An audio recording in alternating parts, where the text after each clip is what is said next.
How do you break a super soldier? Well, let's all hop into the pages of Captain America issue number 9 and find out for ourselves, shall we? Alrighty then, so much like the previous issue, this story opens up with Alexa Lukin trying to recruit another person into her villainous cabal. This time it's a man named Darren, the head of the Fact Channel, which, in case you forgot, is the in-universe stand-in for Fox News. Lukin wants Darren to run a story on his channel, and Darren knows his audience pretty well. They're paranoid, they're zealots, and by God have they made him rich, which makes him wonder that even they can't possibly buy what Lukin is selling right now, and that is a conspiracy theory that would seek to imply that Captain America and the Supreme Commander of Hydra that took over America were one and the same person. Oh sure, there's a lot of evidence to the obvious, but this is a conspiracy theory as we've seen throughout Marvel Comics that a lot of people still hold about Captain America, so all Lukin is really asking is for Darren to run it like it's real news, and if he doesn't,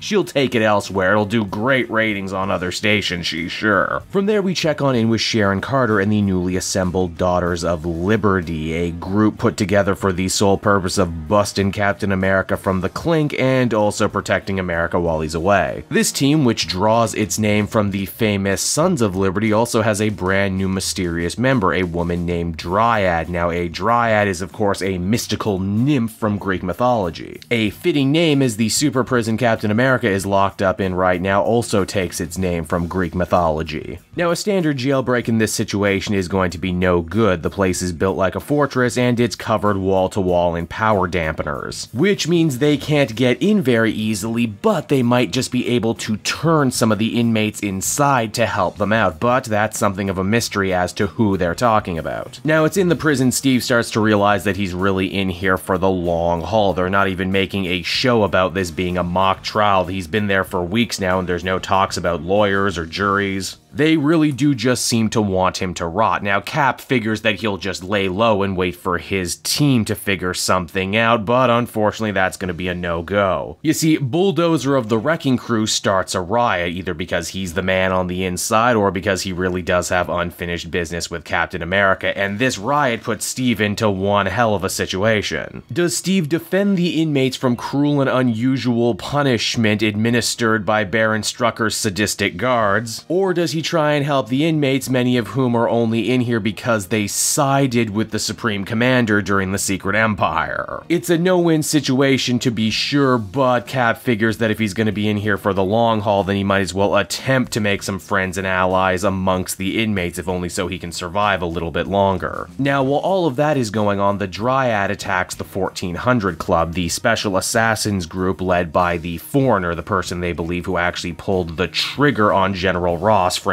Steve. Now, these guys are professional blood money assassins, and so we know full well they're not just gonna cough up a confession, but our heroes hope if they beat down some of their other operations, get them good and scared of what the Dryad might do to them, then they'll be willing to run to the authorities. Less face more repercussions, and speaking of repercussions, for the part he played in the riot, Steve got himself locked up in solitary confinement. Steve figures that this is once again his old foe Baron Strucker trying to break his resolve, but as Strucker puts it, he knows full well that Steve is not like normal people. He's a super soldier after all. Gifted with an indomitable will, plenty of people have tried to break Captain America over the years, and it's just never worked because Steve just is that good. And because of that, Strucker is deciding to change his tactics. He's not going to attack Captain America's heart or mind or body. No, he's going for something far more insidious. You see, Strucker and Lukin vow to break Captain America's friends, all those who believed in him, all those who forgave him after the Secret Empire even. You see, that story about Steve and the Supreme Commander being the same person has been running for days now, and Strucker has footage to back up the story of Steve helping inmates. And given that the Supreme Commander has seemingly been killed, there's no one to back up his end of the story, meaning that more and more people are slowly starting to turn on Captain America in the real world. And as the comic winds down, Strucker gives Captain America a front row seat to the country that he loves, whose name he bears, slowly but surely turning against him on the 24-hour news cycle. And it's on that rather depressing note the comic comes to a close, and so that was Captain America issue number 9, everybody, and I gotta say, Ta-Nehisi Coates continues to take this book in unexpected directions. Again, I like that we're actually dealing with the fallout left behind from Secret Empire, and in fact, you thought it was bad before, it's only gonna get worse for poor Steve. It's also pretty compelling too to see a writer like Coates, who we know worked in the news industry and everything, talking about that through the lens of superhero comics. The whole perception is reality, dangerous conspiracy theories given way too much legitimization in traditional media outlets, that sort of thing. In fact, this story presents so many insurmountable obstacles for our hero to overcome, I wonder how they're gonna do it. I mean, I know they're gonna do it because they're superheroes and at the end of the day they always win. And I feel victories like that are made all the more satisfying when we have such a compelling threat for them to try and overcome. Ultimately, I'd give this an 8 out of 10, some very good reading.